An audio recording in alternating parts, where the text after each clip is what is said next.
Okay, Chairman. Okay, thanks a lot, Paulina. Good evening, everybody, and welcome to the Children Education Scrutiny Committee on the 9th of November 2020. First of all, have we any apologies for absence? Yes, Chairman, we do have apologies for absence from Councillor Goodwin, and Councillor Nadeem is in attendance. Thank you. And I now have a number of things to read.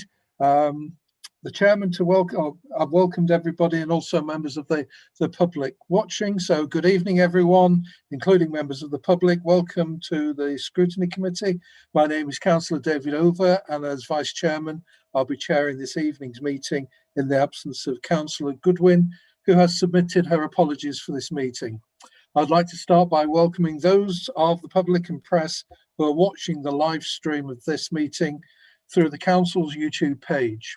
Due to government guidance on social distancing, this meeting is taking place remotely in accordance with current legislation, which makes provision for remote attendance at and remote access to council meetings. The meeting is also following Peterborough City Council's virtual meeting protocol. In order for this meeting to run smoothly, I ask several things from members and participants. Firstly, that you keep your video cameras switched on, with your microphone muted except when you're invited to speak. If you wish to speak, then please raise the virtual hand, which is blue and is located at the bottom of the participant section. I and the Democratic Services team will keep an eye on the participants list to see who wishes to speak. Please be patient if you are not invited to speak as soon as you've raised your hand, as there may be other people wishing to speak before you. The Democratic Services team will be monitoring the participants list to see if anyone has dropped out of the meeting, and will try to contact you to provide assistance to rejoin the meeting if this should happen. If we run into technical problems, I ask for your patience. Should this occur, an adjournment of the meeting will be declared while the fault is addressed, and the public broadcast will be paused. If it is not possible, the meeting will be adjourned until such time as it can be reconvened.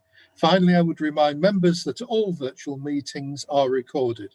Before we move to the first item on the agenda, I'll begin by taking a roll call of all the Scrutiny Committee members to establish your presence. When your name is called out, please unmute the microphone and confirm that you are in attendance. Thank you. Paulina? Thank you, Chairman. Councillor Casey. Present. Councillor Coles. Present. Councillor Day. Present. Councillor Dowson. Present. Councillor Haynes. Present. Councillor Lane. Present. Councillor Nadeem. Present. Councillor Over. Present. Councillor Robinson. Present. Councillor Rush. Present. Councillor Skibstead. Present. Following statutory education co-operative members are also in attendance: Flavio Vitesse. Present. Peter Cantley. Present. Claire Watchorn. Present. The following independent co-operative members are in attendance: Alistair Kingsley. Present. Rizwan Rahmatullah. Present. Parish Councillor Susie Lucas. Present. Parish Councillor Dr. Shradar. Present. Also in attendance is Wendy Oger-Wellborn, Executive Director, People and Communities, who will be supporting the committee as lead officer, and Councillor Lynn Ayres, Cabinet Member for Children's Services, Education, Skills and University, who's in attendance with officers presenting their reports. So I move on to the first item. So Chairman, would you like to take the first item on the agenda, please? Yes, thank you, Paulina. We've already done apologies for absence. I got it in the wrong order. Have we any substitutes tonight? Yes, Councillor Nadeem is attending as substitute for Councillor Goodwin. Thank you. On to item 2, declarations of interest and whipping declarations. Do any members of the committee have any declarations of interest or whipping declarations? No, I do. As I've said before in other meetings, I'm a trustee of the Soak Education Trust.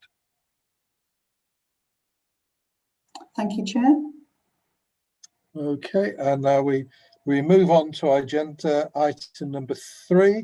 We're being asked to approve the minutes as set out in the agenda as a correct record. Can I ask if any member who does not agree that the minutes are a true record of the meeting, click the raised hand function on your screen. I see no objections, so we will take it that the minutes are agreed. On to agenda item 4. The call-in of any cabinet members or key officers' decisions. As far as I know, there aren't any. Is that right, Paulina? That's correct, Chairman. No call-ins for this evening's meeting. Thank you. We'll now go to agenda item 5, Service Director for Education Update Report, pages 13 to 40 of the agenda. I'd like to welcome Jonathan Lewis, Service Director for Education, who will present this report. Thank you, Chair, and good evening, everyone. It's a long report again. I'm hoping you've all had a chance to read it, and I make no apology for the length of the report. It probably suggests how challenging at the moment education remains, and how much work and effort is going on across the sector to make sure we continue to ensure that our early year setting schools and colleges remain open for education. The report is split into 3 sections. The first section follows up the issues you raised previously in the last meeting, and hopefully I've answered those, or we'll pick up at a later date issues that haven't been picked up. The second section is around our response to COVID. If you've had a chance to look at Appendix 2, you'll see a huge amount of diverse issues that we've been dealing with, principally since September. I have pulled out some of the key themes around remote learning, access to digital devices for our students, attendance and free school meals, which I think are really key in that section.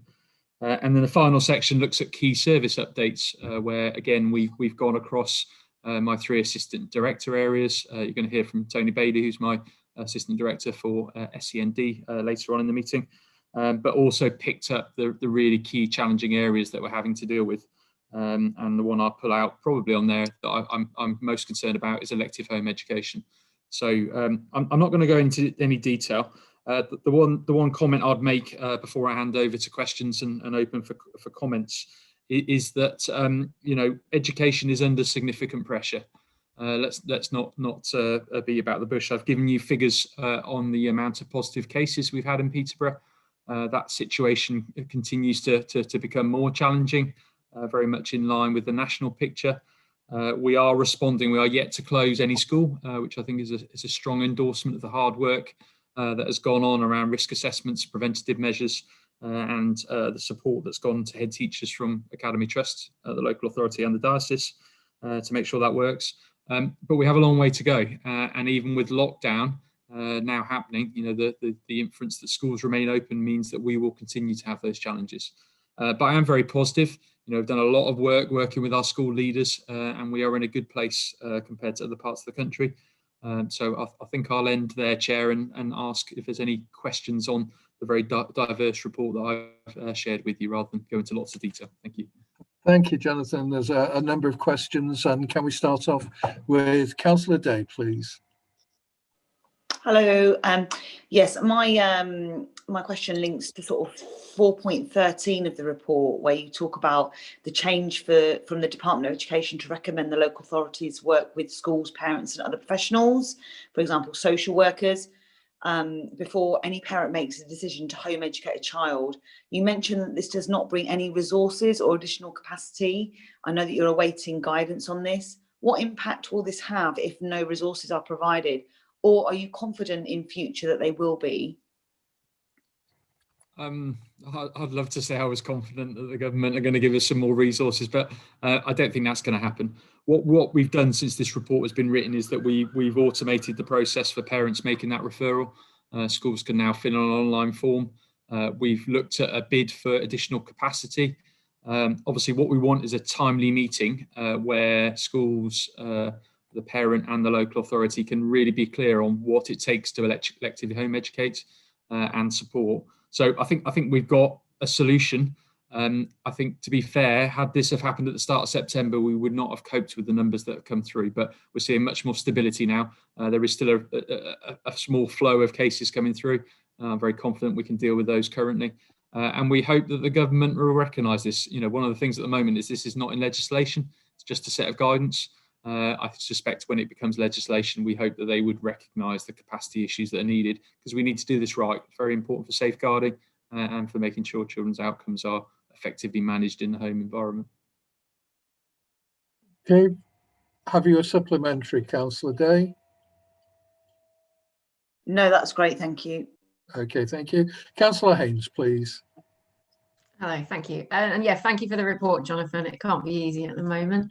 My question is sort of related to 4.4. You mentioned about there having been 145 COVID cases so far. I was wondering if in general you can just give us a picture of how well the prevention measures are working in school, because obviously schools are going to become kind of hotspots because you've got children coming in from all different communities coming into one place. So it's natural you are going to get COVID cases in school. But does it look like so far that the prevention measures that schools are taking, either zoning or masks and one-way systems, are they working, and are schools preventing the spread of COVID within their grounds the best that we can know at the moment? Absolutely. So you make a really good point at the start. Children only spend 13% of their time in schools. So actually the rest of the time it's very difficult to us to manage that. And, you know, we have to accept that risk is outside of our control. Apart from, obviously, we've been working really hard to flag to parents their responsibilities around managing the situation. My perception is, relative to other local authorities, and I'm in conversation with other local areas, is that we've done incredibly well. You know, we haven't had a school close yet. We have seen, you know, some concentration of cases.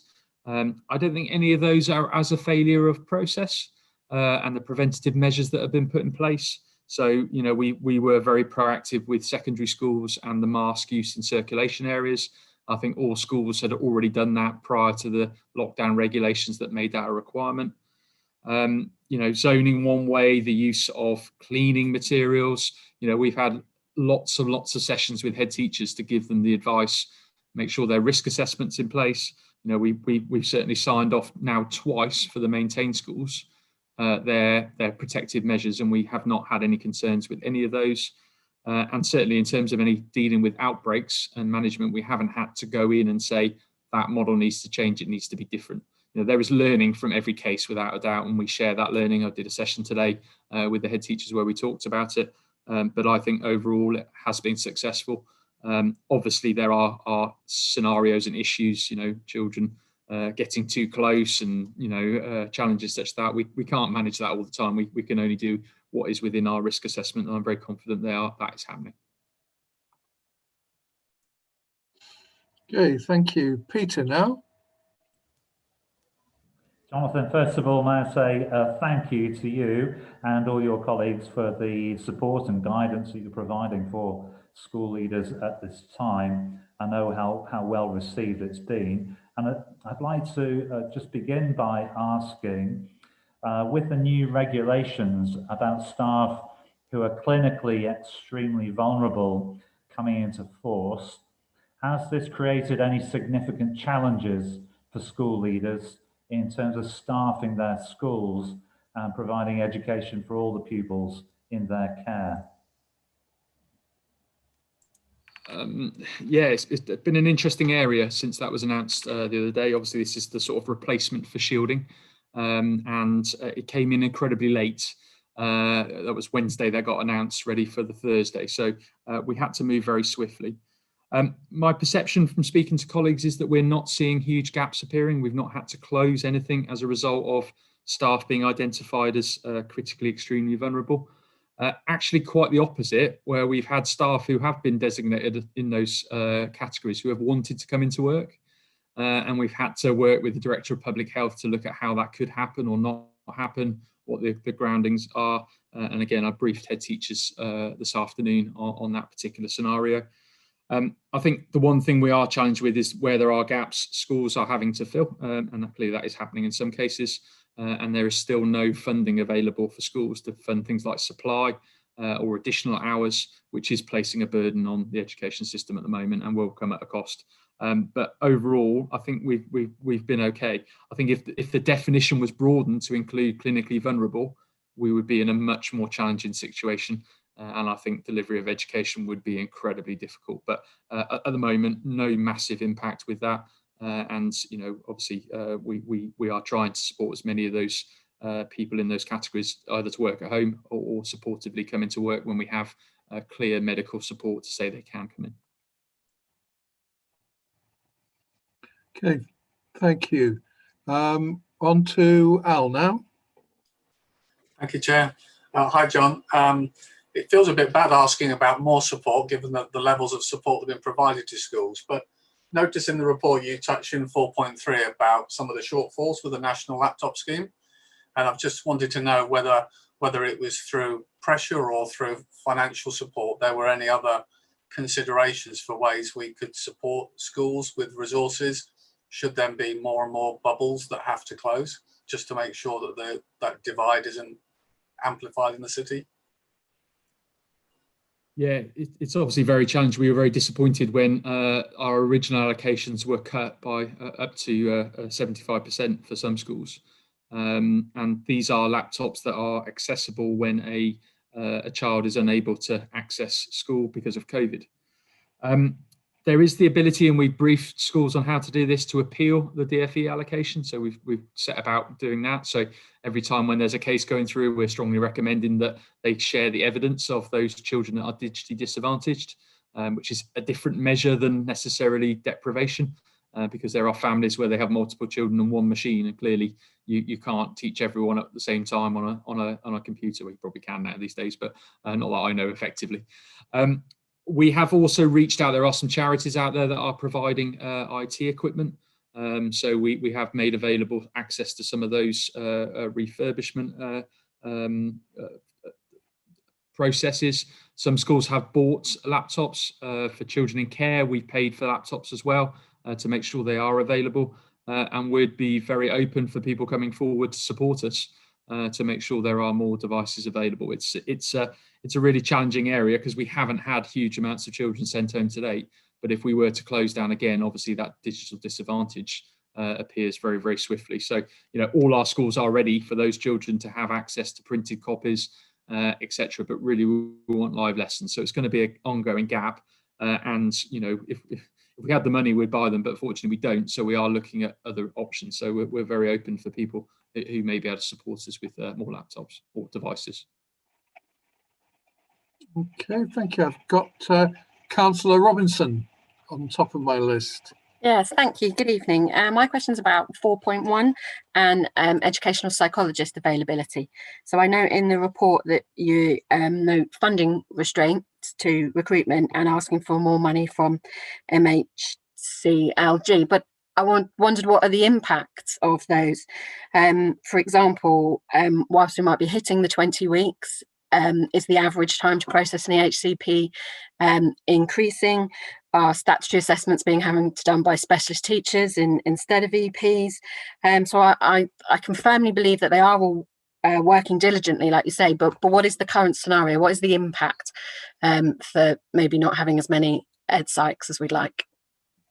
I think the impact is we cannot do as much preventative work as we would like. Actually, rather than pushing a child into a statutory process, if an education psychologist can work proactively with a family and a child from a very early date, as you will know, that there can be impacts. There can be avoidance of needing to go down that process and the support come in a different way. So that to me, that's the key thing. We are diverting our resources into the statutory process, which we're required to, but I would like to see more whole class, whole school training. I'd like to see more work with challenging children who are at the edge of an education, health and care plan or in the care system and needs different type of support. So it's really important that we can do that preventative work, and that is what is being pushed at the moment. That is where we're most challenged. Thank you. Okay, and Councillor Coles, please. Thank you, Chair, and Jonathan, thank you very much for the report. My area of interest is in the elective home education part of your report. I've got 4 questions, if I can reel them off, and then maybe I might have to repeat myself if you miss any of it. My first issue is around the numbers. We've got 487, and the numbers applying are slowing down. But I took from the report there may be some more coming, and with the second lockdown, is there likely to be an uptick there? So that's my first question. Second one is more broadly about, what are our powers? Because I know that there's only a certain small amount of influence that we might have over a decision like this, and then when a parent makes this decision, they're responsible for the child's education, and they don't have to attend a school again, they don't have to take an exam and so on. So it's quite a challenging area to be able to have a local authority impact upon that child's education. I just would like a sort of little bit of an understanding about how we're going ahead with that. One particular concern is certainly from Ofsted about any potential coercion in terms of children being off-rolled into home education and how we might be able to detect that. And I suppose the big one is, what's the future impact of homeschooling on our own student body within the education area? Is there any way of knowing what the prior attainment of that child is and about whether they have benefited from that home education, or are we completely blind on that? So those are the 4 areas that I have to ask questions on. Okay, thanks. It's a really useful list of questions. So the current numbers have gone up since we produced this report. So I think we're nearer to 500 now. We are seeing it's a net figure increase. We are seeing some parents already choosing to send their child back into school. So it's a constant moving in and out process that comes through. But certainly the trajectory is upwards, and I think probably the longer we have protective measures in schools, the concerns, the CEV list that came out, the anxiety another lockdown has caused, we could potentially see those numbers continue to increase. Hence why we decided we'd need more capacity in that particular area. In terms of powers, what I've described in the paper is the first time for many, many years that we've been given at least an additional role. And I very much welcome what the government have done. It's very sensible. Quite often placements break down because parents fall out with school for whatever reason. Here's a chance that we can have a meeting to try and look at those issues and then talk about the elective home education process. So I'm very positive about that. In terms of our role overall, it is incredibly limited once somebody has selected to be elective home educated. We are allowed to ask questions at a distance about what sort of curriculum that child's following, what sort of support, what they're accessing. We can ask for work and examples of work. We can have a visit, but only if a parent allows us to. We have no ability to directly access a child's home and see what's going on.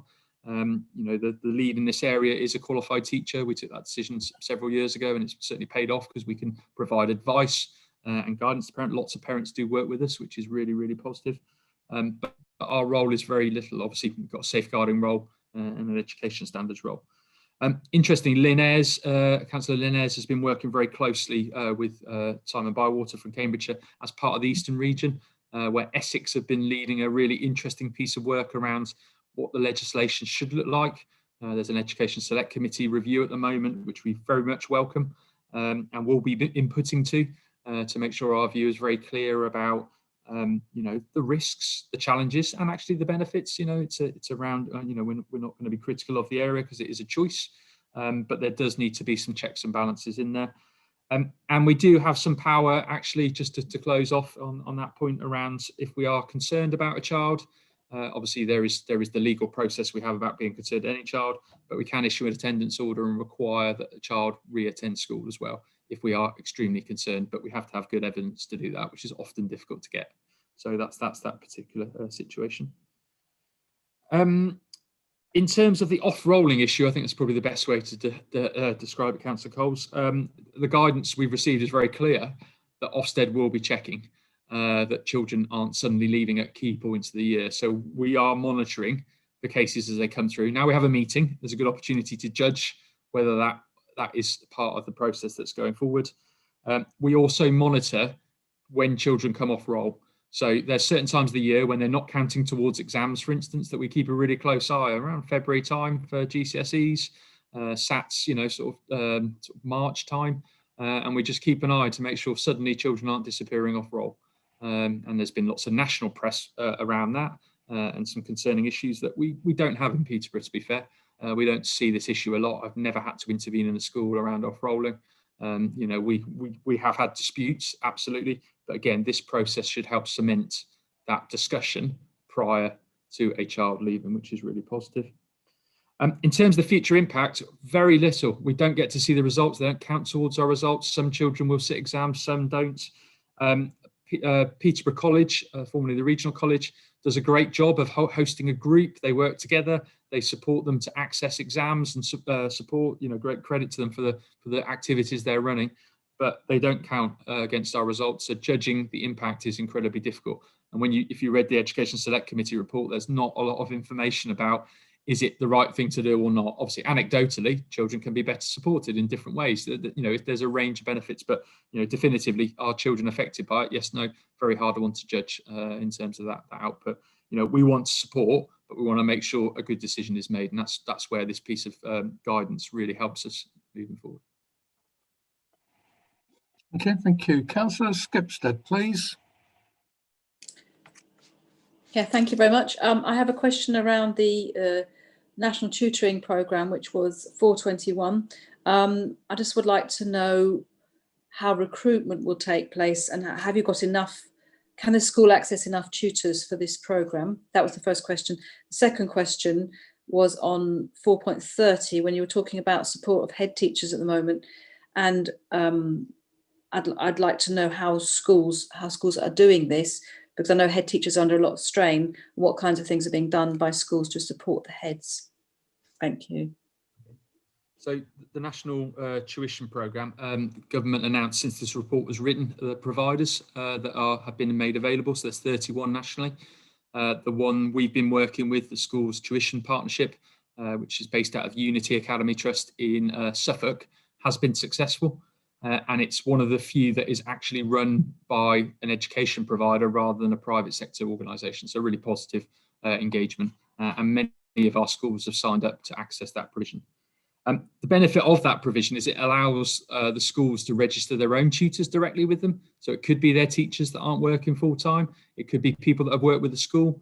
The organisation, the School Tuition Partnership organisation, will train them, safeguard check them, oversee their work, allocate their hours, and our own schools can buy back their people they know, which we think is a really positive model. We're not allowed to over-recruit though, so we can't use existing teachers that are full-time to do extra hours, unfortunately. That's probably a good thing for them, because obviously they're hugely busy anyway. But it does mean that we have a certain certainty around who we're getting and the hours. And what we've noticed already is there is a certain pooling going on in local areas, and there's enough people that are skilled to do it. And you know, the tutors range from fully qualified teachers down to graduates, and there is a minimum floor. So there's a different stage set of people they can access. Very early days, but we will keep a really close eye on it, working with the Unity Academy Trust to make sure that support is in place, and those children will benefit from it. The clear benefit being 3/4 is paid for by the government, and we pay the other quarter, so it's a good model. In terms of support for head teachers, we've done a huge amount of that. You know, we've had lots and lots of meetings going on, lots of support made available. We've done governor briefing sessions where we've offered advice and support to how best to support head teachers at this difficult time. We've also, for the maintained schools, made available our employee assistance programme, provides counselling support day to day for all staff in maintained schools. So there's a range of supports going on. Most are contacted by our team at least once a month to make sure the support's there. We also have very good cluster arrangements and head groups in the city, and that provides another tier of support. I think it's a big issue though. I don't think we've bottomed this out yet. We need to do some more work around programmes and support where head teachers can go. But at the moment, you know, they're doing well, and we've not had lots of issues, certainly no sickness today, which is a really positive position to be in. So, but something we need to keep a really close eye on, because the stress and anxiety is huge for head teachers at the moment, and they're doing a brilliant job, but that's in the context of some very challenging circumstances. Thank you. The reason I asked was because we've got a new head in the school. I'm a governor, and just wonder, when you're new, that's obviously going into a difficult time straight away as a head. So yeah, well, yeah. Send them our way and we'll help them out. Okay, thank you. Thank you. Can you just bear with me for 1 minute, because it's raining heavily I'm going to have to change rooms.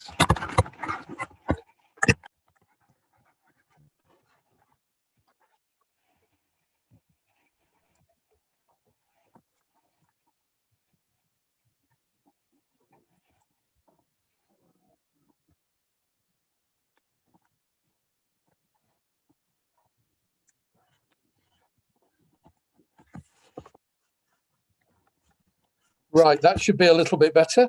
And we're on to Councillor Haynes now.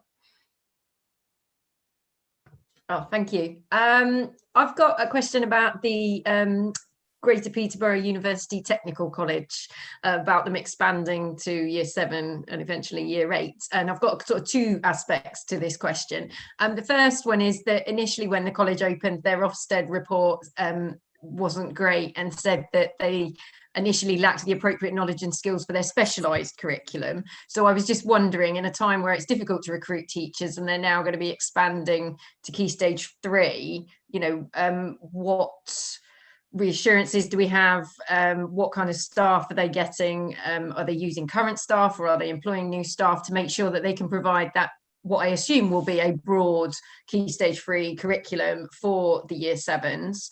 And then secondly, if these year 7s decide that they don't want to carry on the technical pathway when it comes to Key Stage 4, what do they do? Are they going to have the opportunity to move? Are they going to have to move to another school that offers them the Key Stage 4 courses that they want? And in turn, is their presence at this college going to stop other students from other schools in Peterborough perhaps deciding to go to the technical college in Key Stage 4, because, you know, you've got to have those places available, and are they going to be reserving them for their students first? And so, yeah, I was just worried about those 2 aspects, really. Okay, if I start with the second one first, there will be a number of places with held back at Key Stage 4. So there is still the opportunity to access from other schools at a later date. So it's not everyone comes in at year 7, there's still other routes into the school. I think there's a year 9 and year 10 entry point as well. So both of those. I think I share with you similar concerns. We've had a challenging opening to this school. Leadership has changed. They are being supported by a very strong multi-academy trust now. And, you know, we're really pleased with the progress they're making, and they obviously working very closely with us as well, which is really positive. Obviously, they will be providing a full Key Stage 3 offer. I will have to come back to you with a response in terms of what would happen at Key Stage 4 if they didn't want to do the technical side, because unfortunately I don't know the answer to that. So can I come back with a note to with the minutes to let you know what the situation is with that? Obviously, you can move to other schools. There's nothing to stop that. But that's obviously something that's going to be quite challenging. So let me see, maybe I share a curriculum map with you so you can see what the other opportunities are in the school when I think they have produced one of those. So I'll pull that together for you. Thank you. Okay, thank you. Flavio? Yeah, mine was a similar question, Chair, but just additionally to that, regarding the UTC, would we be one of the first UTCs taking that approach, or has there been any movement nationwide on that? And if so, can we take any lessons learned? My understanding of this is happening slowly across the country. I think that the viability of running a UTC on very, very small numbers with the added challenge of moving midway through your secondary education has been a barrier for their development. I'm aware that there are other parts of the country are slightly ahead of us, but it's early days. Certainly not many have gone down to year 7. You know, it's not widely done. Year 9, which we already have, is normally the first step. So we are slightly trailblazing, but there is a really strong UTC network. You know, they were set up by the Baker Deering Trust that still exists, and they have good support through that route. Obviously, we have a UTC in Cambridgeshire as well, so we've been encouraging them to work more closely together to make sure they are supported. So, but no, it's a new development, and you know, I think all the questions you're asking about what's the curriculum like, the breadth, what do you do at Key Stage 3 compared to Key Stage 4, is what we will probably evolve through as we move forward. But you know, it's a good, exciting development. It will sustain the offer there. We want a diverse offer in the city, so we don't want to lose the UTC. And additional numbers will mean financially it will be much more viable longer term. Okay, thank you. Okay, thank you. Councillor Day, please. Hi, thank you. In point 4.34 of the report, you talked about Ofsted found that remote learning was not aligned to the curriculum at the moment in schools. I just wanted to find out a bit more about that. Is this because the resources that teachers are sending via remote learning are different to those that they're using in the classroom? And what might the solutions be to that? I, for example, as a teacher, would send the same lessons and the same PowerPoints to pupils that were having to socially distance and isolate that I would do via that I was also teaching in the class at the same time. So I just wanted to find out a little bit more about that and how we can sort of strengthen that, as it's something that Ofsted pointed out. So the Ofsted survey happened at the start of September, and it reflected back on the period where schools were closed. So there wasn't the leading, there wasn't the planning that took place, nor was there a continuity of education, because bear in mind there was very little education happened between March and June when it was closed to all year groups apart from key workers and vulnerable children. So the reflection is that schools were blocking parts of the curriculum, producing materials, sending them out. There wasn't the flow and continuity that we should now be able to offer, because children have been in. We reset our curriculums and they will be able to follow through. So most schools are now planned for the term, as you said you've done in your school. They would have prepared their resources ready for the fact this could happen. And I think the positive thing is that we're seeing a lot more live learning happening now remotely, which is much easier and more straightforward for teachers to plan, ensure children are on progress, and then model what happens next and the next stages, as opposed to blocks of work when they have to wait and mark. So I think it's a very different scenario now. And that's why we invested a lot of time checking the remote learning plans from local authority schools to make sure that they were fully considering how best to deliver. And clearly a thoroughly thought through curriculum that engages children is much better than ad hoc bits of work, which was the reality of the start, because children were not in a standard place they are now. Okay, thank you. Councillor Robinson, please. Thank you. My next question was about early years and funding. So 4.43, I see that you put applications for the sustainability grant. There was a big difference that 150k is available to be allocated, but you've had more than £400,000 requested. So how will you decide what criteria will be used? Because I imagine that's quite a painful thing to have to find a way through. Well, I'm happy to do a briefing note to the committee around the structure of how we made that decision. We did use Cambridgeshire to support us with challenging us on those decisions, so they joined the panel and we looked through it. Obviously, what we had to consider is, financial position of the organisation, the type of delivery they've had, what they wanted the money for, how suitable or not it was. The money we've recycled is essentially, or the money we've given them is there for the development of early years provision. We were getting requests for loss of income on certain aspects, additional cost outside of, running a business as opposed to necessarily the early years. So we had to really go through each individual case. They were scored, there was a criteria, unfortunately I haven't got to hand, but happy to share that. And we've ended up with an amount put in the pound for the ones that met the criteria. We've taken out some things that we didn't think were appropriate to fund and tried to arrive at the most fair basis we can arrive at. So, but if I send you the criteria, you can have a look at how that's worked. We've sent that out to all the providers, so they should see that they know what they were bidding against, but unfortunately I haven't got to hand, so let me send that out. Okay, thank you. Councillor Ayres, please. Thank you, Chair.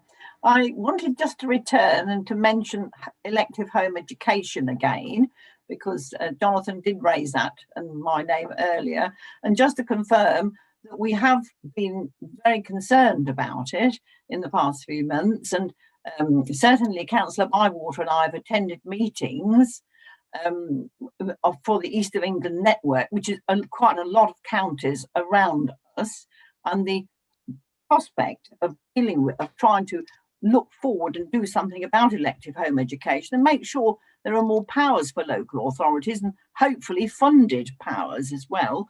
There has come out of Essex County Council, who have done a tremendous survey on it and a very good report.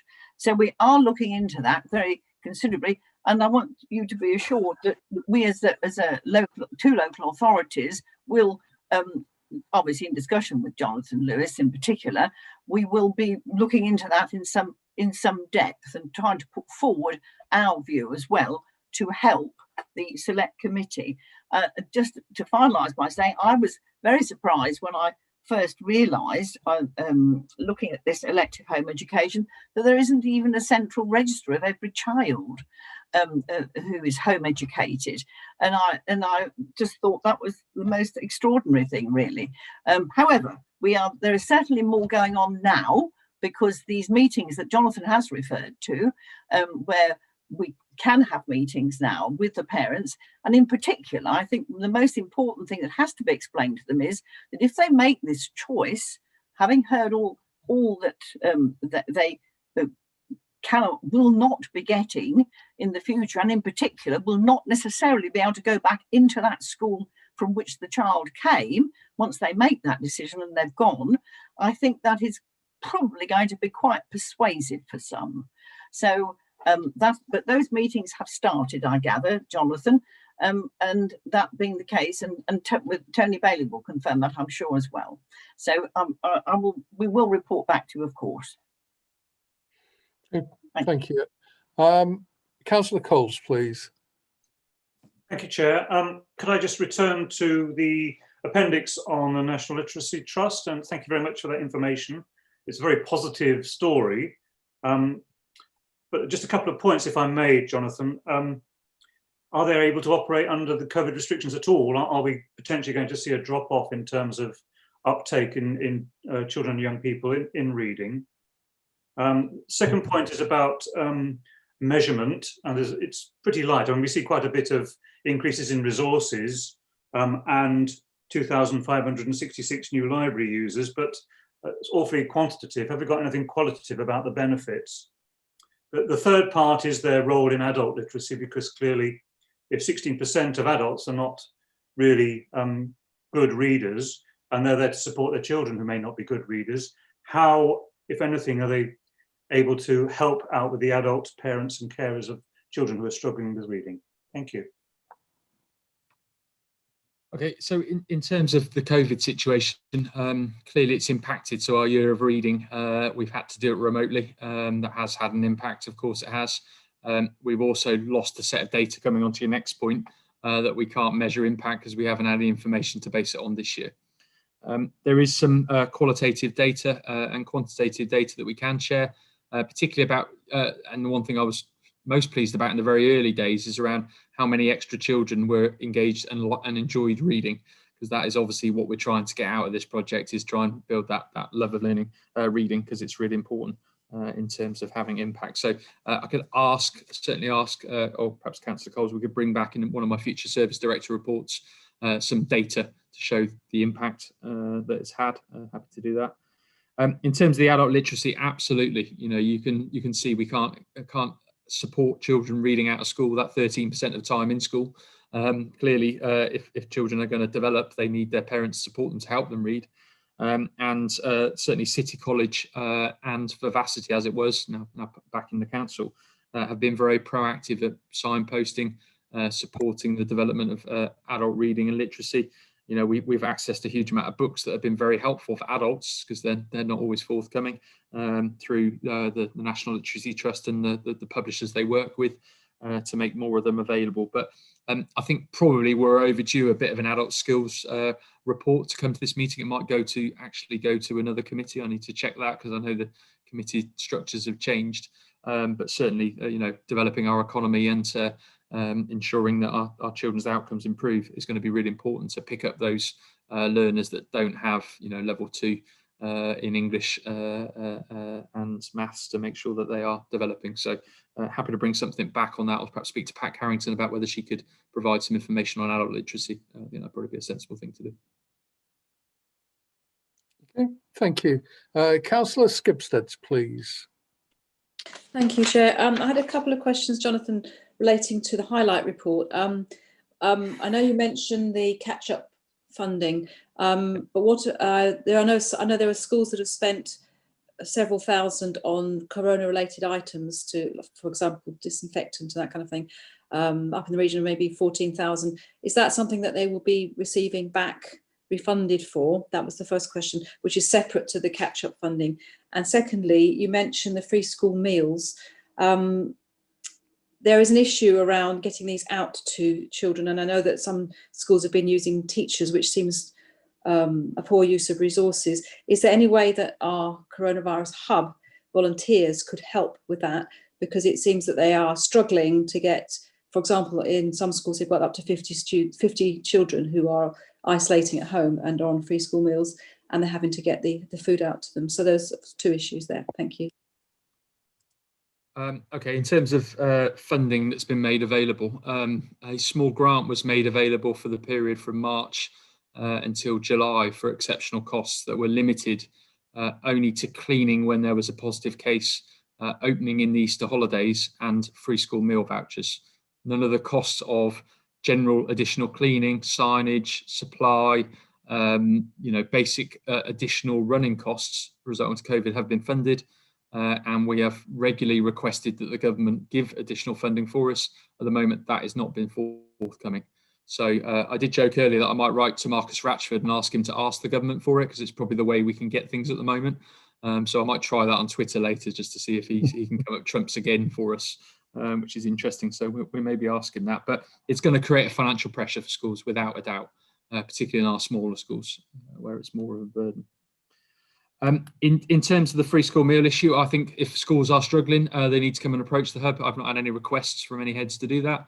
We want to make sure, one of the requirements is to make sure those children on free school meals who are not in school as a result of isolating need to have their meal delivered. So there's food parcels or vouchers available to them. I'm happy to broker and talk to Adrian Chapman about could that help support be there. We are using the hub at the moment for delivering PPE to schools. So it's being used as a mechanism to support. So you let us know and we'll happily try and see if we can help. Can I, who should I ask them to signpost to yourself? Just or drop me an email with the details and I'll see what I can sort out for you. Thank you. Thank you very much. Okay. Thank you. We've got two more people who want to ask questions, and then I think we'll stop it at that. We've spent nearly an hour on this particular topic, and that's enough, I think. So, Peter, please. Thank you, Chair. I'd like to ask three questions related to student achievement. The first one in relation to 4.27 and the standardised baseline tests, which head teachers have been encouraged to use. Can you share with us what the results of these tests have shown and whether there are any particular priorities which are emerging for school improvements? And then on 4.31, in terms of Ofsted visits this term, have all school leaders found them to be supportive, or have some felt they've had little value in terms of aiding and supporting students' achievement? And then on 4.38, it was tremendous to read about all the care leavers from the virtual school going on to university. I'd like to ask if you're able to inform us what proportion of the total number of care leavers this represents, and how their particular successes are being used to inspire younger people currently in care. Okay. In terms of the standardised test, this is something we're working with leaders on at the moment. They are all doing their own baselining. What the proposal was using these particular tests was to create a set of data across Cambridgeshire and Peterborough, and we are demonstrating them to get sign up for head teachers this term with the view that they will happen early in the new term. Obviously, anecdotally, what's coming back is that reading and writing have suffered more than maths in primary schools. And we know in secondaries that the children are struggling with the curriculum breadth in core subjects and the wider subjects to come through. But what I can do, Peter, if it's helpful, is I can bring back a further, more detailed report in January where we can bring back some of the information where we're up to and let you know the sort of learning issues that are coming through. It's still very much early days in terms of judging progress and where children are. In terms of the Ofsted supportive visits, the reports, if you've seen copies of them, are very brief. They tend to talk about the school's actions, not the quality of them or the impact, the different ways of working. I think our leaders have found Ofsted's approach to be appropriate and measured. Obviously, Ofsted are no longer visiting, they're doing them remotely now as a result of the lockdown measures. I think it's a helpful check for head teachers about the progress they're making, although I wish it was more developed in terms of best practice, feedback, and enable our leaders to understand what they could be doing better. And that seems a strange thing to say, but actually the reports so far do not have that element of feedback in them. They tend to state more what they are doing. Now, in terms of the proportion of care leavers, I can again pull you off some figures on that, Peter. I don't to hand know the percentages that represents. One of the reasons that you have this sort of breakdown on this written accounts is that we want to do exactly that. We want to share this with other care leavers and point out that actually this is what people in your shoes have done. Yes, there's different contexts, but if you strive and you work hard and the support is there, this is what you can achieve. So I think it's a really positive statement of the successes. Some of the highest numbers we've ever had at university, and those have been captured. That's why we've got them, and we will certainly be sharing those more widely with those children in the care system to support them, and actually all children, because I think there's some really inspiring comments in there that need wider dissemination. Okay, thank you. Councillor Ayres, please. Thank you, Chair. I just wanted to point out on the adult literacy aspect that Jonathan mentioned that has just been discussed, and the City College.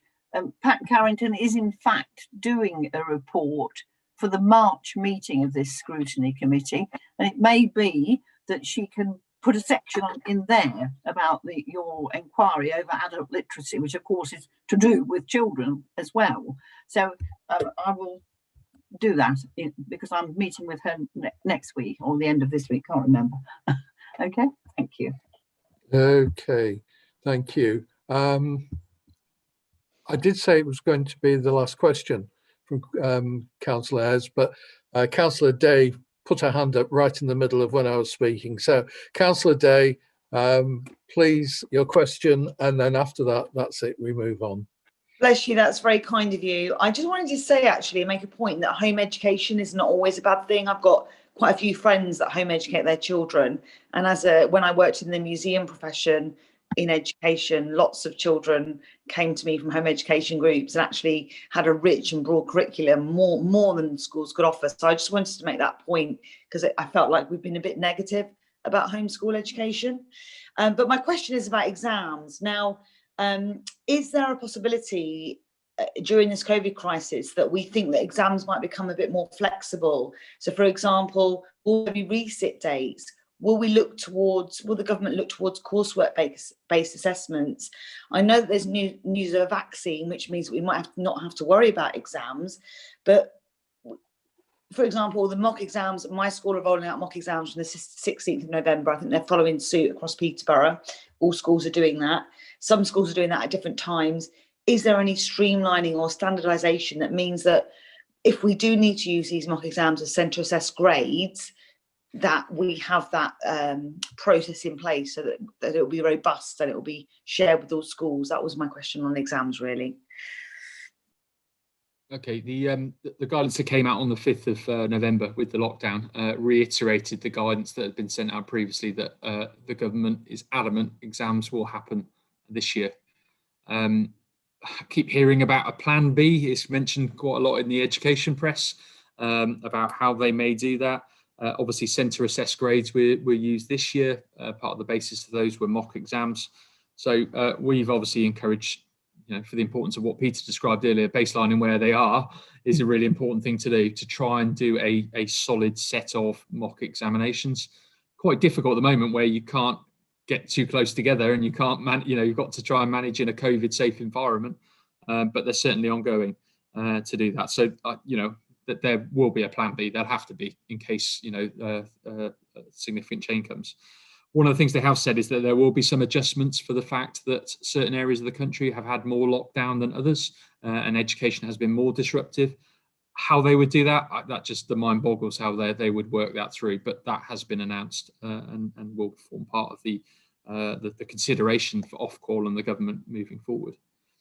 There is some talk. Well, there is some confirmed arrangements that curriculum will be narrowed in certain subjects, because obviously children haven't had the chance to study as widely as they had previously. It may be that papers have optional questions rather than compulsory questions. And areas such as modern foreign languages, they are talking about how they streamline, particularly the oral part of an examination, so they don't happen in the same way. So we're waiting for Ofqual and the examining boards to really firm up those arrangements. I suspect that may be considered when this lockdown is ended and the trajectories for what might happen going forward. So I'll keep you in the loop, and when I next report back in January, I'll let you know in more detail if anything has changed. But at the moment, business as usual is the government's line. Okay, thank you, Jonathan. That was a long old stint for you, and I don't think you're completely finished yet, but thank you very much. I'm saying that there are no further questions. There aren't any further questions. I'd like to note the recommendation in the report, which is for the committee to note the position of education around COVID-19 and comment on areas the committee may wish to review moving forward as we move into recovery phase. Are the committee satisfied that we have done this?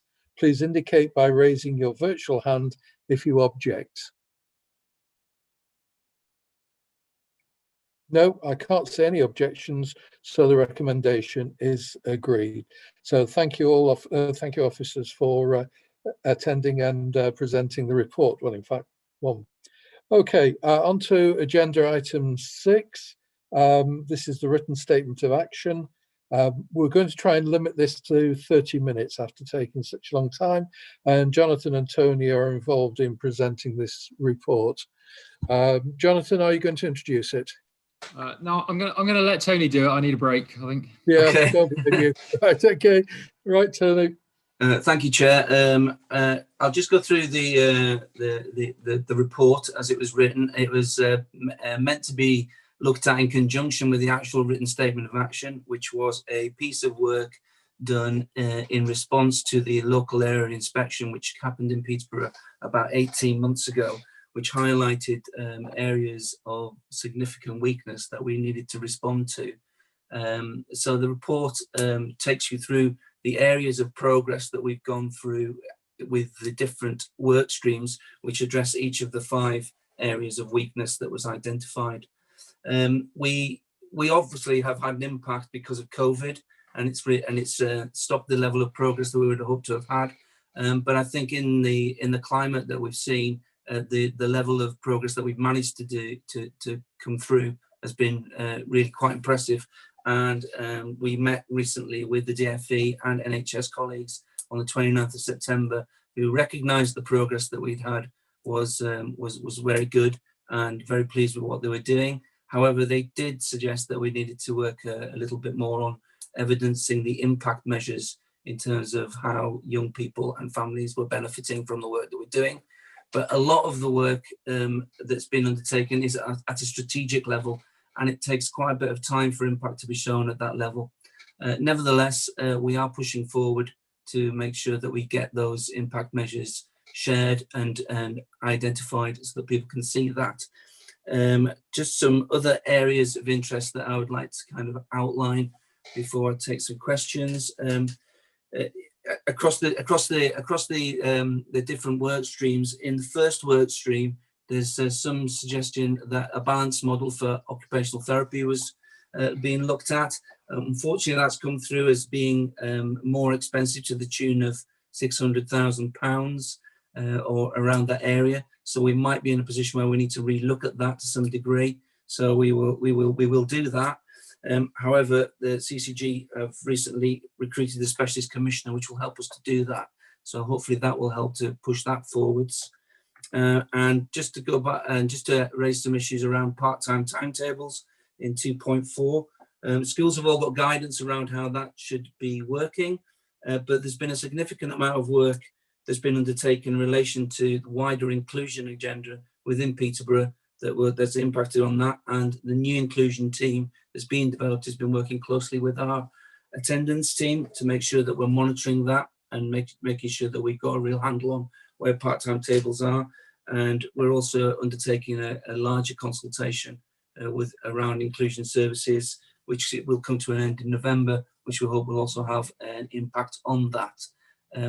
Other than that, I'm happy to take any questions on the rest of the report, Chair. Okay, thank you, Tony. Councillor Haynes. Thank you. So obviously COVID's had a massive impact, and you can see with many of the red criteria, they are linked to health, which is going to be an ongoing problem because COVID isn't going anywhere anytime soon, I think, despite the good news about a vaccine. So I was just wondering, what are you going to do in the coming months to try and make more progress on some of these streams where you have struggled so far? We're continuing to work on individual work streams. We've got individual groups of people who are working collaboratively and cooperatively to get together. And whilst some of them have got more of a health angle and others have got more of an education and some social care, we're trying to support each other. And I think that where it's been recognised by the monitoring visit that we've done well is because we've worked collaboratively and cooperatively to try and support each other through these difficult circumstances. So we'll continue to do that. And there are some areas that only health can work on because it's absolutely there, and we can't support them with that directly, but they will do what they can. But where we can, we've been collaborative and cooperative, and we continue to do so as much as we can. I think that's the only way we can do it, to work together to try and address it as one. Okay, thank you, Peter. Thank you, Chair. Can you tell us a little more about the nature of the quality assurance framework for SEND and what the main findings of the quality assurance has been, particularly over the second half of the summer term and the first half of this term, just in terms of providing a little more detail? Sure. The quality assurance officer was recruited and came into post in September, and since then has been working on an audit of educational health and care plans specifically, and has produced a report that outlines the key strengths and areas of development that we need to work on in terms of improving our educational health and care plans. We've got a report with us now, which gives us the basis to produce a strategic to address strategically the areas that we need to improve on our educational health and care plans. I think generally the feeling was that the educational health and care plans were pretty strong and robust. However, there were some areas around the cooperation between education, social care and health, and how strong each individual element was, and where we need to work harder to make sure that it is not just an education plan, but also a social care and health plan as well. Okay, thank you. Councillor Day. Hi, thank you. This question relates to 4.2.1, where you talk about new posts being added to the team to ensure sufficient capacity is maintained to focus on the timelines and quality of the ECHPs. Can you let us know how many new posts have been added and the impacts they've had on timelines and the quality of ECHPs, please? Yes, we've had a number of new posts. So one of them was the quality assurance person that I've just noted in terms of that, and the others were 3 new transition posts that were intended to come in and support at key areas to make sure that we've got officers at annual reviews for those children who are going through transition points, so that we can be clearly able to kind of capture the main points in that. So those are the main recruitment areas that were implemented or added. In terms of the impact that they're having, they're here. They've been here for a while, but we'll need some time for them to embed it before we can see the data coming through in terms of how they're impacting. But they've been a sight for sore eyes in terms of making sure that we need as much help as we can in that area. Okay, thank you. Councillor Coles. Thank you, Chair. Tony, my question's on 2.3, page 61 of the document about out of area placements. I appreciate it's been very difficult to get much in terms of figures on this, but I was just wondering more broadly if we're seeing year-on-year increase in this particular requirement, and clearly they're going to be much more expensive in terms of individual costs per placement. Has there been any consideration about other means of providing that, or even being able to provide it within our own authority? Or is it because the size of the authority is what it is, that's probably an unlikely opportunity? I don't have the exact data, but I can get that to you in terms of whether or not there's an increase directly. But we are seeing a kind of a growth just in the terms of the fact that we've got a limited amount of placements within our special schools and within the mainstream complement. What we are doing is we're looking at increasing the amount of hubs and adding to that, and looking to expand within the authority the amount of provision we have for children with increasingly complex needs. So we will try to do that as much as we can to try and keep as many children as close to home as possible. But it is a struggle. We are seeing increasing numbers of increasingly complex cases coming through. So we're trying to kind of look at that sufficiency data and ensure that we've got the right amount of provision within the authority to try and capture that. But it is a struggle. Thanks very much. So my idea was more a strategic view about whether we would be able in the future to build a particular level of service that other authorities might be interested in buying into, so that we get a net gain rather than a net loss, if you like. Yeah, no, that's something that we can look into, absolutely.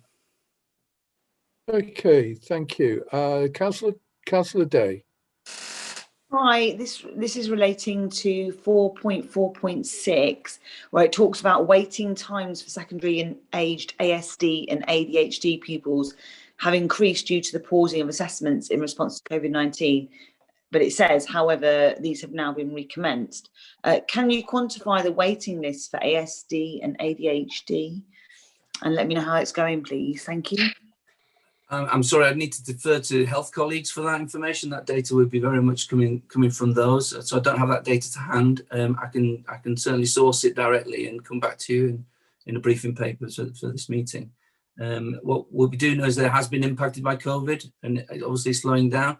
What we're doing is making sure that parents are aware of that from the beginning. So the communication with parents has been as open as honest about the challenges that we're feeling, which hopefully will help to alleviate some of the anxiety around that, because obviously it's a very anxious period of time when you're waiting for that assessment to try and get answers to some solutions. So we're trying to improve that level of communication, but you know the level of assessment is being affected by other priorities in terms of the care that's needed in the COVID pandemic situation that we find ourselves in. Thank you for that response. Thank you. Right, thank you, Wendy. Councillor Day, just to let you know that I spoke to Siobhan Weaver today, who's the CCG lead in this area. And interestingly, she was saying that the request for assessments had dropped, but we weren't seeing that as a positive. We were thinking that because obviously the schools were locked down for some time, that there could have been a delay as well. So she has promised to get me some data, but also some narrative around that, because I think if we just give you the figures, it could give a false impression that the numbers had decreased, which would be a positive thing, and it wouldn't necessarily be. So we will get that over to you. I spoke to her today. That's great. Thank you very much.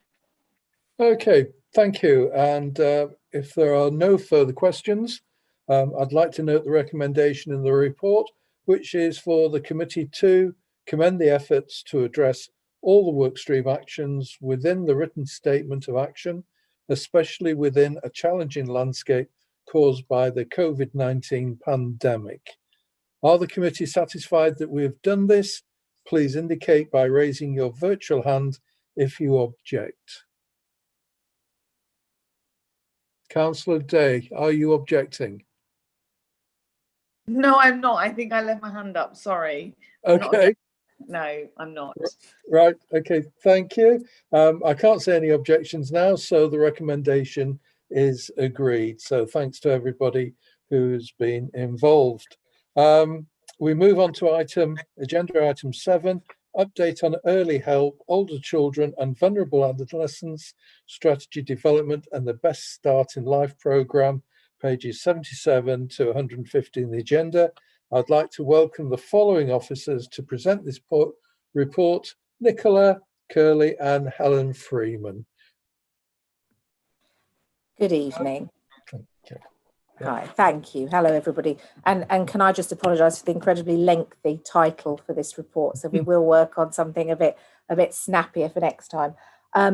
So this report is about the developments in strategy in early help that we've been working on recently, which hopefully you've all had a chance to look at. There's an appendix which is on the Best Start in Life strategy. That's what BISL stands for. And then a second appendix, which is a presentation around the early help work for a slightly older age range, so older children and adolescents that we've been engaged with ISOS. Now, although the report starts with the ISOS work and moves on to Best Start in Life, Helen and I thought it might actually make more sense to start with Best Start in terms of speaking to you, because that is for the 0 to 5 age range. And I also think you have previously had a report about Best Start, so this is more of an update. So if I introduce Helen Freeman, who's the commissioning team manager for the Healthy Child programme, and she'll talk you through just briefly Best Start in Life, and then I'll come back and speak about the ISOS work. Thank you. Great, thanks Nicola. So yeah, as Nicola said, I work in the Public Health Directorate, and I'm one of a group of people working across the system who's leading on the Best Start in Life work. So I don't think I've been to this committee before, but you will have had kind of my colleagues here giving you updates before.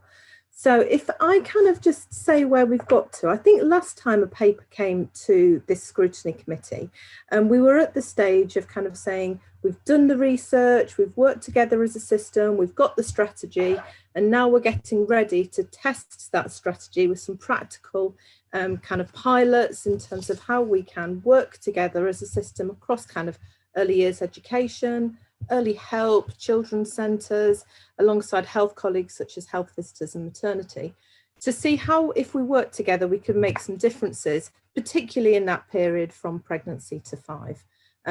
And we were all geared up to start some of our pilots, and we got a little bit kind of set off track by COVID. So we've had a bit of a pause. Now, during that pause, the relationships were still there. We had a lot of really useful kind of work that was happening in order to make sure that our services for those youngest children were still happening in as most productive way as possible. Lots of learning there. But we're glad to say that we've been able to kind of start up the Best Start in Life pilots again. So the group has got back together. We're now focusing in 2 kind of main areas. First of all, we're looking at doing some place-based pilots, and we're doing 4 place-based pilots. 2 of those are in Cambridgeshire, 1 in Cambridge City, 1 in Wisbech, and 2 of those are going to be based in Peterborough. So 1 around the Honey Hill Children's Centre area, and the other one working in conjunction with the primary care network around the Thistlemore practice. So those place-based pilots are up and running again. They're now in the process of really kind of drilling down to what are going to be those first things they want to work on together, what are they going to be kind of looking at in terms of the outcomes, and some really interesting things are coming up at the moment around making sure we're doing whatever we can around children's communication, language and literacy, some things around how we can improve kind of the take-up of immunisations in that really key early years. And we can bring you back some more information at a subsequent meeting about exactly what those pilots are going to be and how we're going to be measuring our achievement on those. So that's the first side, is looking at those kind of how we work together in a place.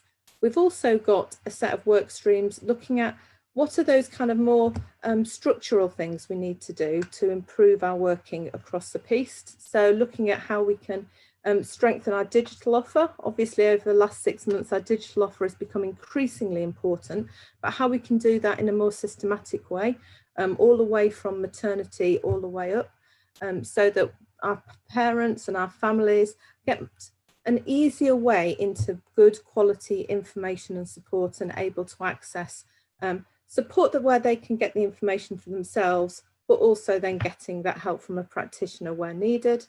We're doing work around kind of how we look at how we brand this, how we look at data sharing, how we look at how we're going to be measuring the outcomes. So both of those things are kind of up and running again. The reason we've kind of come together and presenting this with Nicola is the other exciting thing we're doing at the moment is looking at how some of the work we're doing in Best Start in Life can link up so that our families get a kind of a more joined up service as their child kind of grows. So not just looking at, well, what can we do together as a system from pregnancy to 5, but how we can join that in with some of the developments that have been talked about in the ages of 5+. And I think that's probably quite a good time to pass back to Nicola. Thank you. Good. You think we'd practice this, wouldn't you? Thank you, Helen. So yes, and I think one of the things that Best Start in Life really threw up for us to think about was how effective our early help offer was all the way up. So when we say all the way up, for some children that actually goes up to 25, so those with SEND needs, for example, and were we really offering a seamless provision for families across that age range. We have very different offers in terms of early help across Peterborough and Cambridgeshire. Did that matter? Was that important? And then we knew that we had some very concerning spikes in serious activity, particularly concerns around mental health of our young people, increasing concerns about our at-risk adolescents, and were we addressing those things? And had we got it quite right, really, in terms of what we were delivering? So with the support of both councils, the police and the CCG, we've co-funded some support from ISOS to do some work thinking about what we need to do next. And again, this started in January, so the hope was we would actually have finished by now, and we'd be coming back to you at this point with a plan around exactly what we wanted to do.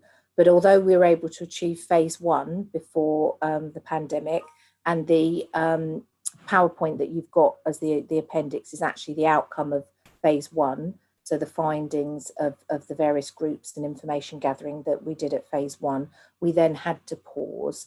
So we had to wait until sort of early September, end of August, early September, when we've been able to think again about phase 2.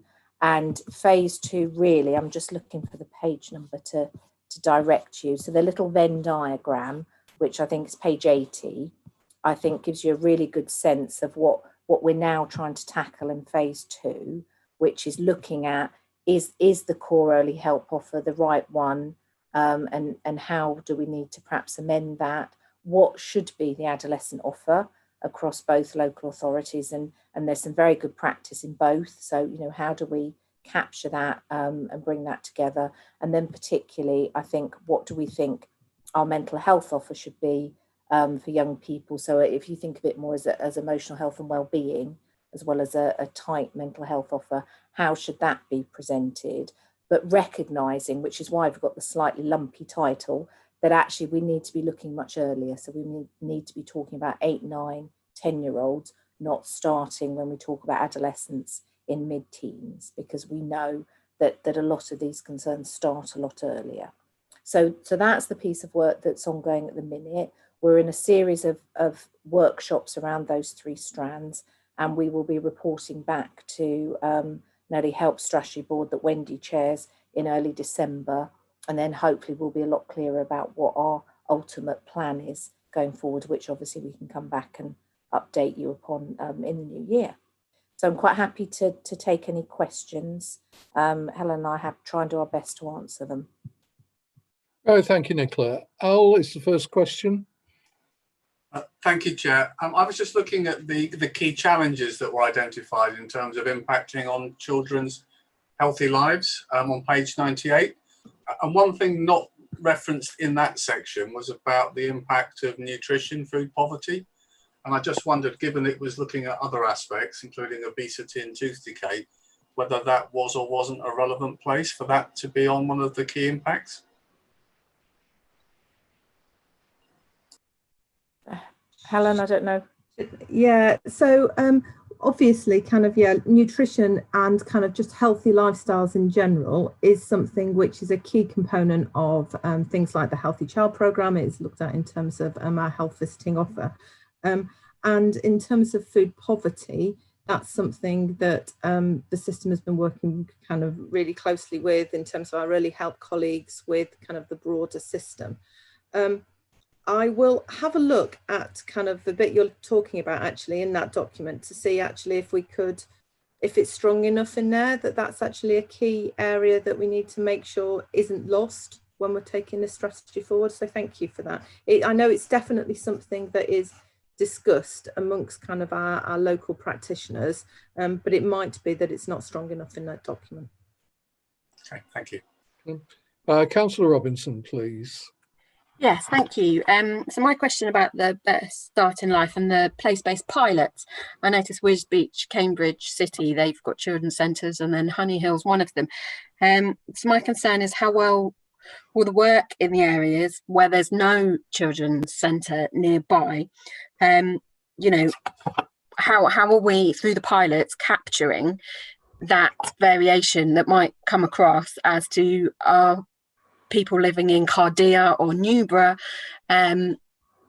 sort of benefiting from the programme and the pilot as much as, say, someone living in Paston who's got a children's centre on their doorstep. So do you think the pilots will effectively capture that kind of geographical variation that might come about? So I think we might not capture everything in the first round of pilots, I think is quite key to say. So we've chosen the first set of pilots because they are geographically quite dispersed, but also are some of our areas of high need, to see how we can kind of take that learning from there. But one of the things we've been really aware of, and the reason why we wanted this to be place-based, is we know that the challenges that families face are obviously different depending on the geography that they're living in. So what we're really keen to do is to say, even if something works in an urban area, in a very well-connected area, we won't be kind of saying that therefore this is the way we will work everywhere because it's worked here. So we want to kind of make a start in these pilots, see what we've learned, and then go to areas which, as you rightly point out, kind of the lived experience of our families might be very different, to say, okay, this is the learning we've got from this kind of area. How might this work somewhere else? How might that need to adapt?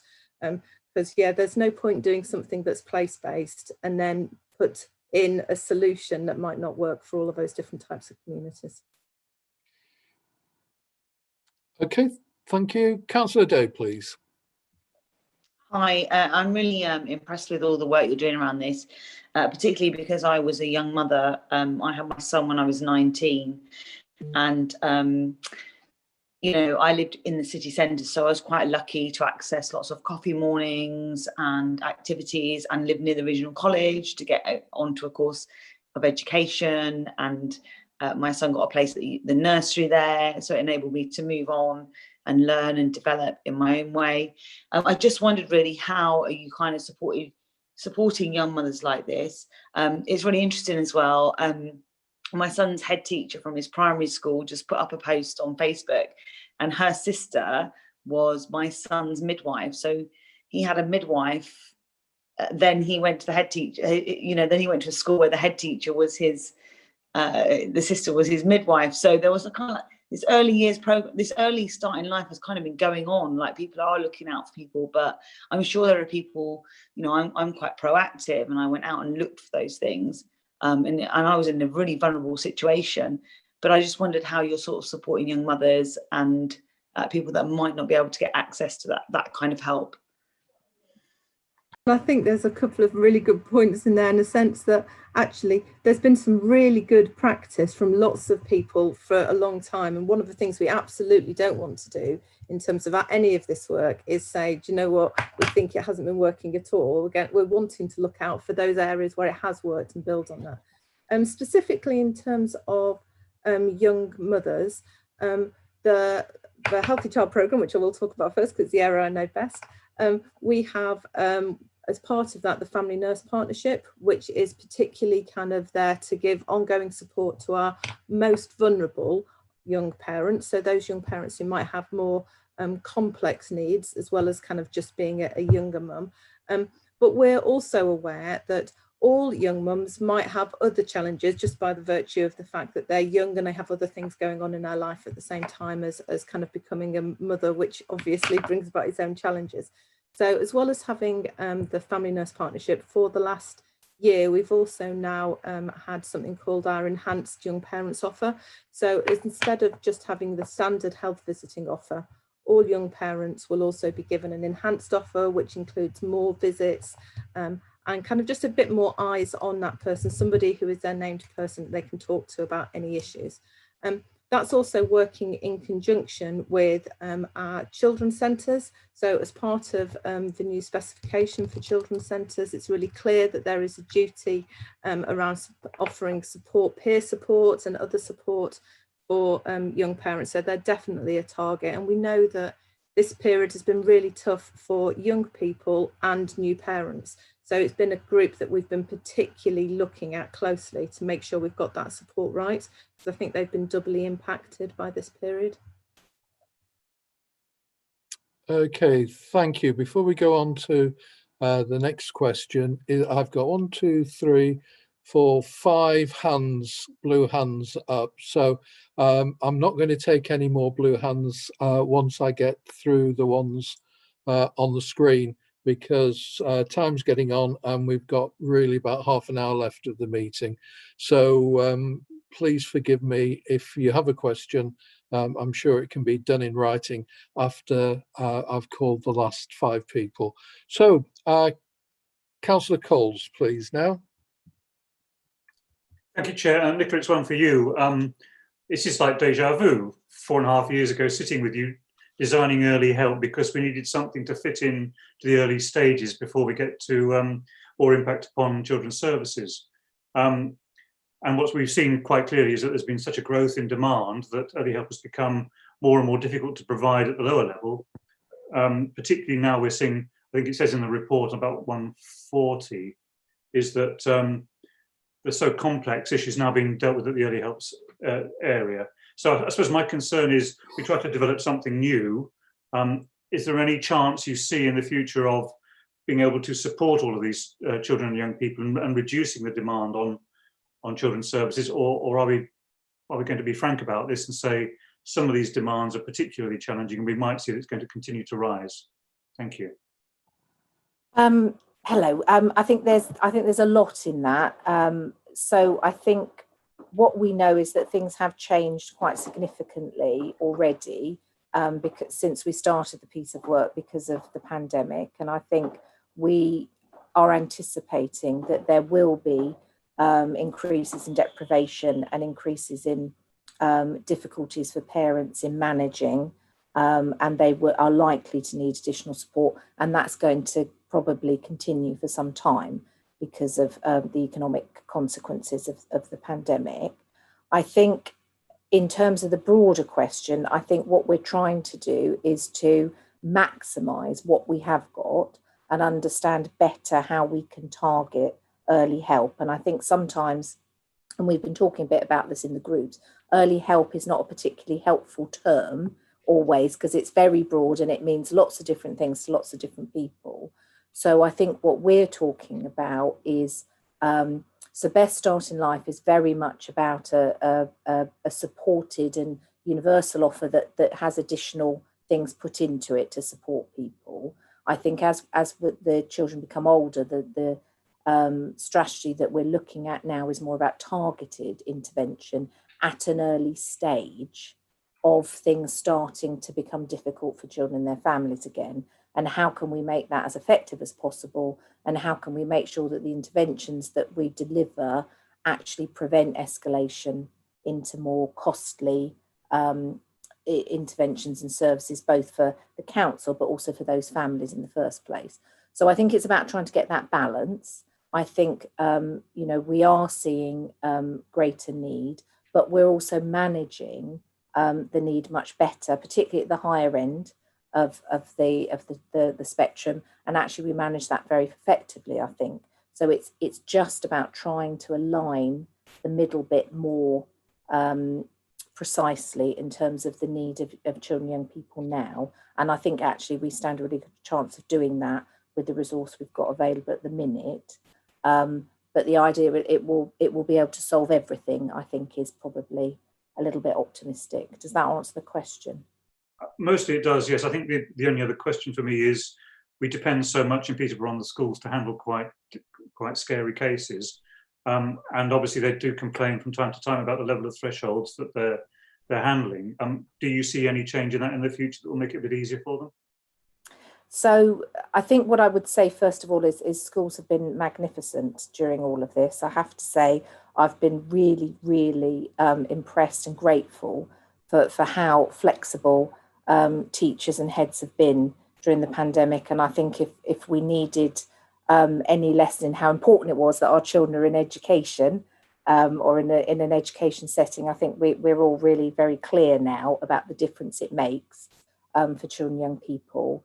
I think we will continue to need to work with all of our professional group around being lead professionals and supporting the early help offer. But I think it's about how we target that additional support to make things a bit easier for schools. But I think we all know at the moment things are very difficult for everybody.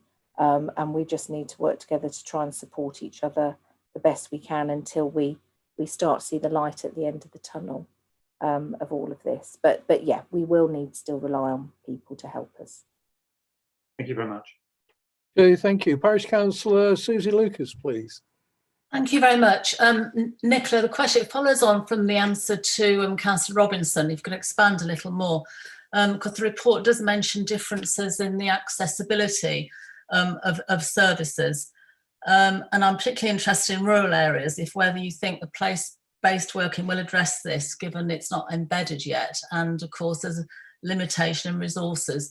I appreciate as a pilot, but could we have your thoughts on addressing those issues, please?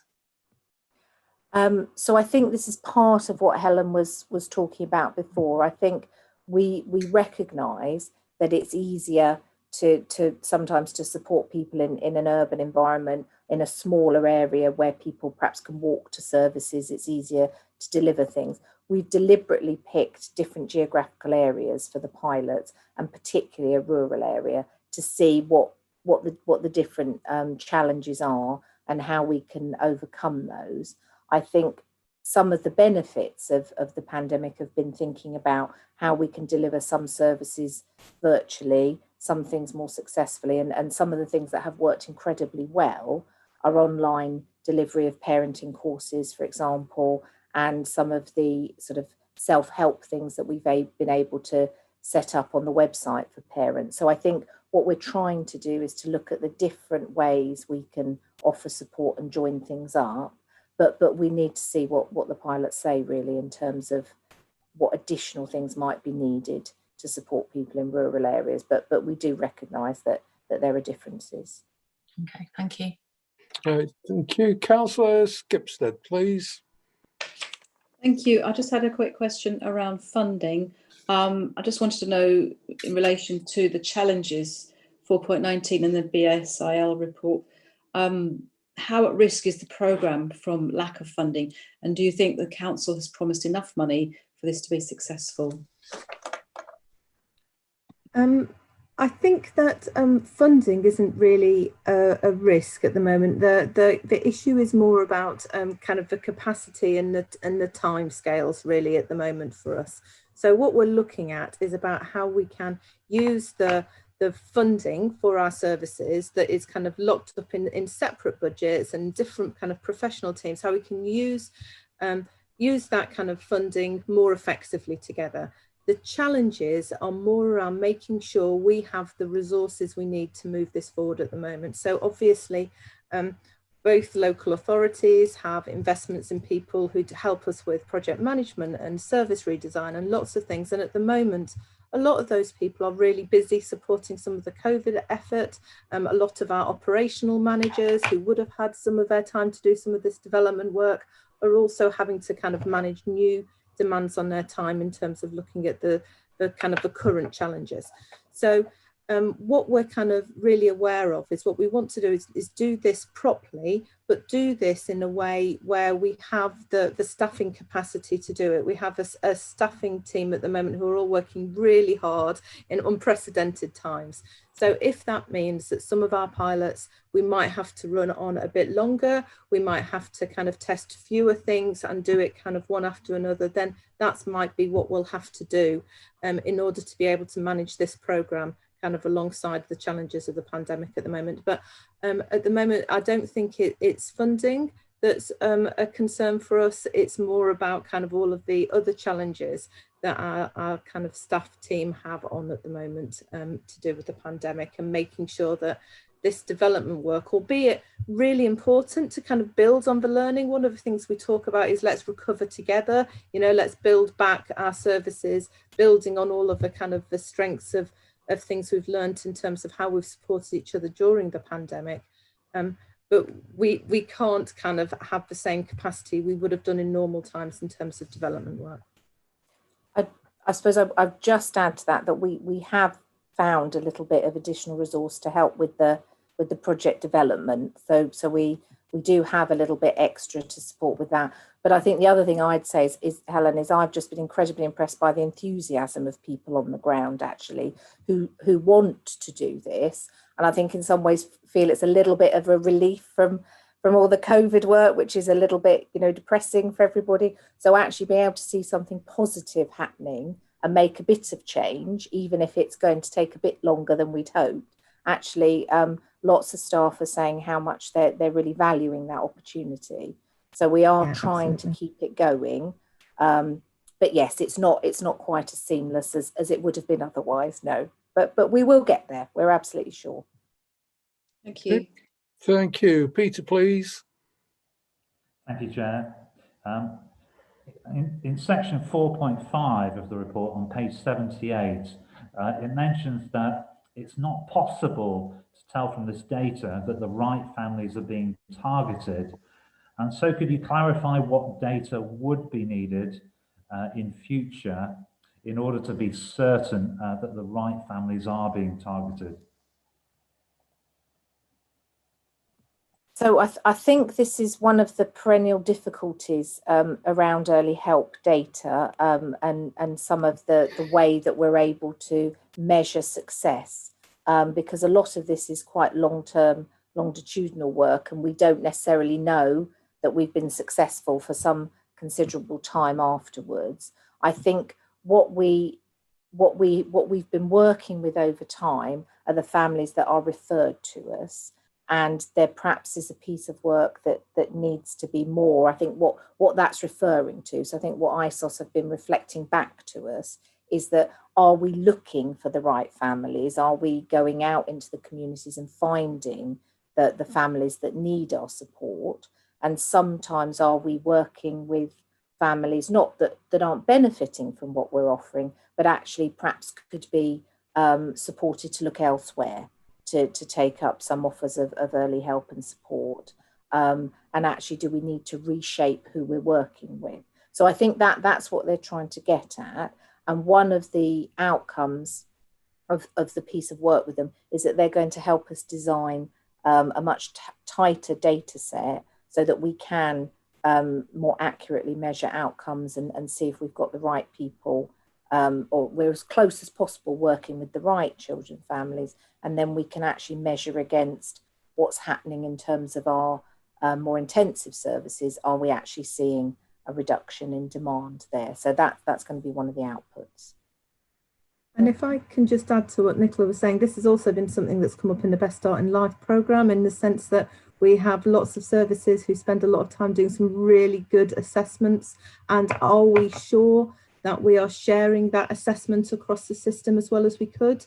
So as people are moved from maternity into health visiting, and the work that we're doing across health, and then maybe into early years education. So that's why we were really keen to look at kind of that data sharing as part of this, to say, okay, is there stuff that we know in the system that actually we have kind of made them best of that assessment, the quality assessments that have been done by practitioners? Are we using that as well as we could do across the broader system? Okay, thank you. Councillor Robinson, and that's the last question on this particular item? Thank you. So my question's around the ISOS report. I mean, I welcome the analysis on early help here. I think it's very fascinating. But I am worried by the findings on page 139. Some of the things listed, I remember coming up when I was on the steering group for early help back in 2015. Seeing on page 140 about the impact on Peterborough service due to finances, where a small service reduced even further, is really worrying. The ratio for direct work cases of 1 to 780 kids as a capacity and a relative service gap for 12 to 13-year-olds. It's like, let's just hope you're not 12 when a problem happens in your family. And I kind of want to stress to the rest of the members here how important it is, early help, because it does save money when it's done well, and it does reduce nasty impacts on children. So my question really is, aside from refreshing the vision, which is important, what's planned to remedy the issues in this report, like the 12 to 13 gap? And I guess my question is really to Councillor Ayres, that is any funding boost going to be made available to do that work and to do the strategy work, as I doubt it can be fixed without a bit of a boost behind it to write a really effective plan. Who's going to take that? Councillor Ayres? Whether he wanted me to answer first. That was all. The answer is that resource is not excellent, as you know, at the moment. You'll be hearing about that in particular again, I'm sure, on Wednesday evening at the joint scrutiny of the budget. So it is not easy at all at present. COVID hasn't made it any easier, of course. So obviously we are looking at what we can possibly do, and we're putting forward budgets. Certainly Lou and Nicola have been putting forward budgets for children's services and assessing what we might need. But to tell you that there is some particular resource for this, I can't do that. Wendy, do you have any comment there? I don't know whether Lou is still online. I think Nicola probably wants to just give a response into, obviously, because we've been thinking about the resources while we're doing the work. So I'll let her respond first. So I think because I think there were several questions in there. So I think one is absolutely about resource. And I think part of the work with ISOS is to look at what we do have and how we can most effectively use what we do have. But I would completely agree with Lynn. We don't have as much as we might like to have, absolutely, and it is difficult. What I think the issue around the 12 to 13, that isn't about a resource issue. That is about how some of the thinking has developed around, we have our targeted youth support service, and that has evolved over time into a service that offers from 13 up. And then we have an early help provision that offers sort of up to 11. So we've ended up with a gap in plan, but in reality, what happens to those young people is we look at their individual needs and then we do provide services for them. So I don't want anybody thinking if you're 12, you just get nothing. It doesn't work like that. You would go to one of our multi-agency support groups, just to reassure people. You'd go to one of the multi-agency support groups that are run through Early Help by Karen Moody. Your needs will be looked at, and then we will allocate some commissioned resource to you as necessary. What ISOS are quite rightly pointing out is that the thinking and the planning around those children is missing, and I would accept that we have a gap there, and we need to have a holistic plan that goes throughout. It is a challenge thinking about how we can do that, but that is part of what we're trying to work out. And I think Targeted Youth Support Service has been very effective in a lot of ways in terms of maximising resource. It hasn't completely addressed the early help side of the equation, and we need to think about that a little bit differently. But that's some of what we're doing, and we will come out in January. The plan is to come out with a strategy and a clear way of going forward with staff around what we're going to do differently. We will need to see where we are with resources at that point, I think. Is that okay? Yep. Okay. I think we're right with that, and we're okay. We've come to the end now of the questions. I go back to my script, and I'd like to note the recommendation in the report, which is for the committee to note and comment on the continued development of the early help, older children and vulnerable adolescent mental health strategy and best starts in life programme. Are the committee satisfied that we have done this? Please indicate by raising your virtual hand if you object. Right, I can't see any objectors, so the recommendation is agreed. At this point, I would like to thank the officers involved, and I'm sure that you would relish the chance of leaving the meeting and an early start off home. So thanks a lot. We now go on to agenda item 8, the forward plan of executive decisions. And I'm to say, please note that a more recent version of the forward plan, which was published on Friday, the 6th of November, was emailed to committee members on Friday. And this is the version that will be referred to for this meeting. As I said before at a pre-meeting, I don't propose to go through this page by page. All I'm going to say is, are there any items on the forward plan that the committee would wish to receive further information on? And I have to advise the committee that they can only request information on items relating to this committee. Paulina, to note any requests for further information. Okay, I can't see any requests. We'll move on to our agenda item 9 for the work programme, and over to you, Paulina. Chairman, this item is a standing item for the committee. So it's the work programme as set out going forward, and it's an opportunity for members to add additional items for discussion at the next group representatives meeting, if anything has come out of the meeting this evening that you may wish to look at in the future. Thank you.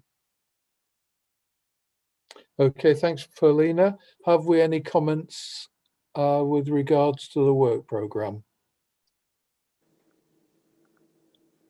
Councillor Skibsted. Can I just ask, the items that are pending, will they be added at some point? They're definitely going to go onto the agenda. Thank you, Councillor Skibsted. Yes, they will at some point go onto the agenda.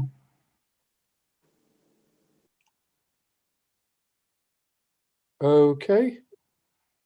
Anybody, any more comments? Nope. Okay, we move on to agenda item 10, the committee to note the dates of the next meeting. 11th of November 2020, joint scrutiny, which is coming up very soon, and the 21st of January 2021 for the Children Education Scrutiny Committee. And at that, I will close the meeting, unless, Paulina, I've done something terribly wrong. No, that's no? Fine, Chair. Okay, that must be the first time ever in the last 20 years, but thanks a lot for everybody coming along and contributing, and good night.